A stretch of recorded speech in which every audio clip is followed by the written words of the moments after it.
Hey guys, how's it going? Toby here. Welcome back to a brand new video here on my channel. Welcome back to another one of our squad builders, and team of the season is coming up real soon, so I thought I'd make a very cheap team. You can probably make it cheaper just by swapping out one player and it'd be like probably under 10k. It's really cheap, but I wanted to make a Di Maria false 9 because I was looking at his stats and I think he'd make a decent false 9, and he's one of the few players that I haven't actually tried in that position. So that's what we planned to do today, and we have made a really solid team around him indeed. Now, if you're doing to get some MSP or some PSN codes, I'd recommend stocking up from g2a.com.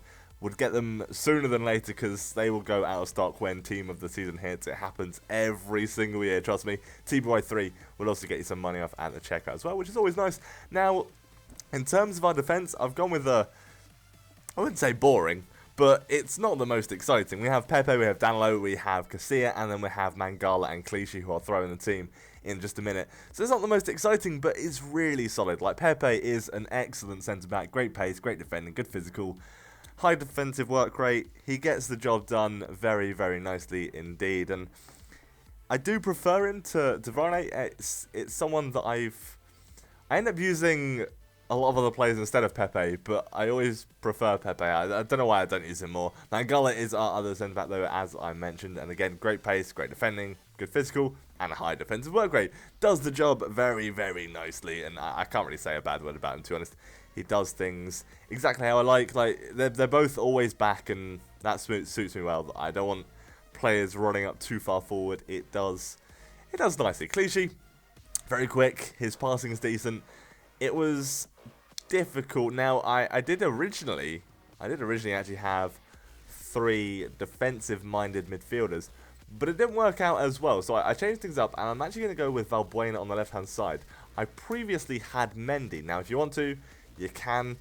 It makes it a very, very defensive team, but I found it a little bit sluggish and a little bit lackluster in terms of its attacking potential. So Valbuena helped out a lot with that with 4-star skills, great pace, and really nice shooting. Not to mention his passing is pretty pinpoint as well. So he's a good option to have. Then we have Guilavogi as well in the CDM spot.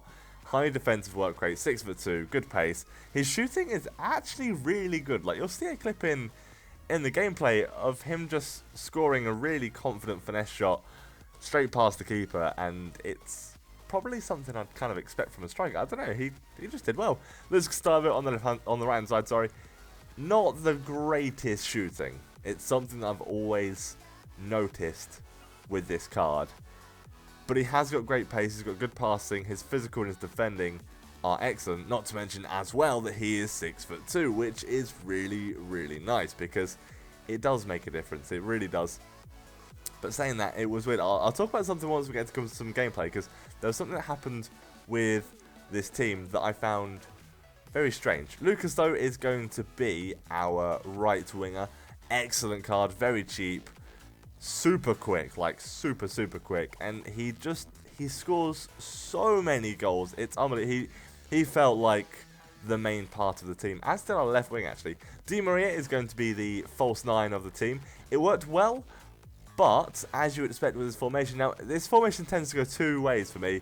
I'll either score a miraculous amount of goals with the centre forward, or I will literally pass it off to all of my, both my wingers, and they'll be the ones that score the goals. In this particular instance, it was all my left winger and my right winger, mainly Entep. He was exceptional, and he was just absolutely everywhere. Di Maria was getting involved, but he was definitely more of a playmaker. A lovely pass there through to our CDM, and that was the confident finesse I was talking about. Just nice and clean, very simple, and it just worked. Entep was really nice. This is a pretty fluky near post finish, and I didn't really expect to go in, but I didn't really have any other options, to be honest. It was either shoot or get pushed out for a corner, so I tried it, and it was pretty nice.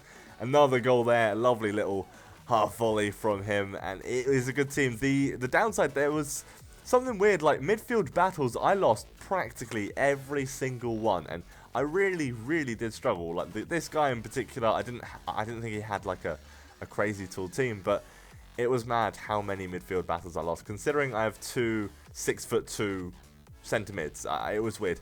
But the team was good, the formation was worked well even, and I do like it. I think it does need a bit of work, especially midfield. I think I could do a lot better there. But for a cheap team, it was very fun. Swap out Di Maria if you don't fancy using someone fairly expensive. If you want, just throw in Pastore and it'll be super cheap, and he is a good false 9 as well. Giving it an 8 out of 10 whilst it did score me a lot of goals. I couldn't find many games because FIFA is still broken. I won't go too much into that, you guys know the drill by now, but it was a nice team. I think it could do with a better midfield, because the rest of the team is actually really solid. I can't really fault the rest of the team, but the midfield did let me down a little bit, which is why it's getting an 8, but still a very solid team, especially for the price. I hope you have enjoyed this video. If you have, leave it a like and subscribe for some more for myself. But take care guys, have an amazing day and goodbye.